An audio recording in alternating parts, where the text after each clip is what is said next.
අප පාසලේ අලුතෙන් ඉදි කරන ලද පුස්තකාල ගොඩනැගිල්ල විවෘත කිරීමේ උත්සවය ජූනි මාස 30 වන බ්‍රහස්පතින්දා පෙරවරු 8:30ට පැවැත්වේ. ප්‍රධාන ආරාධිත අමුත්තා වශයෙන් පළාත් අධ්‍යාපන අධ්‍යක්ෂකතුමා සහභාගී වෙයි.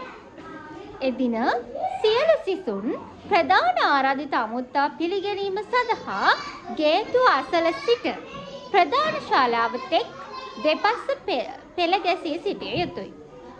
දෙමාපියන් අනිවාර්යෙන් උත්සවයට සහභාගී විය යුතුය.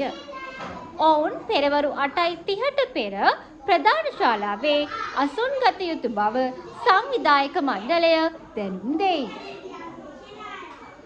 මේ මම කිව්වේ නිවේදනයක්. මේ නිවේදනය පොදු වෙන්නේ මේ නිවේදනය ගැලපෙන්නේ අපේ පාසලට විතරයි. මොකද අපේ පාසලේ ප්‍රධාන ශාලාවේ පුස්තකාල ගොඩනැගිල්ලක් හදලා තියෙනවා. ඒක විවෘත කරනවා. ඒක විවෘත කරන්න මෙන්න මේ ආරාධිත අමුත්තු එනවා. සිසුන් හැමෝම පේලියක් හැදිලා ඉන්න ඕනේ. අම්මලා 8:30ට කලින් ඇවිල්ලා වාඩි වෙන්න ඕනේ කියලා ඔන්න නිවේදනය දුන්නා. ඔන්න කලින් දැනුම් දුන්නා. හෙට කරන දේ හෙට යන වැඩසටහන අද ඔන්න නිවේදනයක් විදිහට කලින් කිව්වා. මේ විදිහට කරන්න. එහෙනම් පුතේ ප්‍රවෘත්තියක් සහ නිවේදනයක් අතර වෙනසක් තියෙනවා. ප්‍රවෘත්තිය කියන්නේ පුවතක්. ඒ කියන්නේ විශේෂ දෙයක්. තොරතුරක්. ඒක රටටම පොදු දෙයක් වෙන්න පුළුවන්. හැබැයි නිවේදනය අපි ඉන්න තැන්වල දැන් මේ පන්තියට මම අතනින් ඇවිල්ලා නිවේදනයක් දෙනවා. මම අද 12ට පන්ති අවසන් කරනවා. අම්මලාට ඇවිල්ලා ඔයගොල්ලෝ එක්ක යන්න කියනවා. මම 12ට පන්ති ඉවර කරනවා නිවේදනයක් දුන්නා. එහෙම නැත්නම් සර් කියන්න පුළුවන් හෙට උදේ රැස්වීම නැහැ. හැම ළමයෙක්ම පන්තියේ පන්සිල් ගන්න. නිවේදනයක් දෙන්න පුළුවන්. ඒක පොදු වෙන්නේ අපේ පාසලට විතරයි. සමහර වෙලාවට රටේ ලොකු ගම් වතුරක් ඇති වෙලා නම් ඔන්න මේ කියන්නේ අපේ දැන් මේ ප්‍රදේශය කියන්නකො. ඔන්න අපේ ප්‍රාදේශීය සභාවෙන් හරි කොහෙන් නිවේදනයක් යනවා. එනවුස් එක. පණිවිඩයක් යනවා.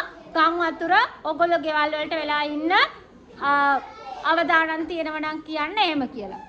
එතකොට නිවේදනයේ ප්‍රවෘත්ති අතර වෙනසක් තියෙනවා. නිවේදනය අපි මේ ඉන්න තැනට විතරක් සමහරට පොදු වෙනවා. ප්‍රවෘත්ති එහෙම නැහැ. දැන් ඩෙග්ගු මර්ධන වැඩසටහන ක්‍රියාත්මක කරන්න කියලා හැම පාසලකටම දැනුම් දුන්නා ප්‍රවෘත්තියෙන් ඊයේ. ඒක මුළු රටම අහගෙන ඉන්නවා. හැබැයි මේ නිවේදන ගොඩක් වෙලාවට අපි පොඩි කණ්ඩායම් වලට එහෙම පොදු වෙන්න පුළුවන්. නිවේදනය අපිට කැමති විදියකට හදාගන්න, ඒවා දිනානම් මනම් දාගන්න, ඒවා කරන්න පුළුවන්. ඔන්න ඔය විදිහට තමයි එතකොට අපි නිවේදනයක් කියන්නේ. නිවේදනය කියන්නේ නිවේදනයට දාන්න ඕනේ. අනිවාර්යෙන් ඒ නිවේදනය දෙන්නේ මොන දෙයකටද? ඊළඟට වෙලාව, ස්ථානය, මොකක් හරි පවත්වනවා නම් ස්ථානය, වෙලාව, කවුද කරන්නේ, කාටද කරන්නේ? ඕම ගොඩක් විස්තර නිවේදනයේ අඩංගු වෙන්න ඕනේ.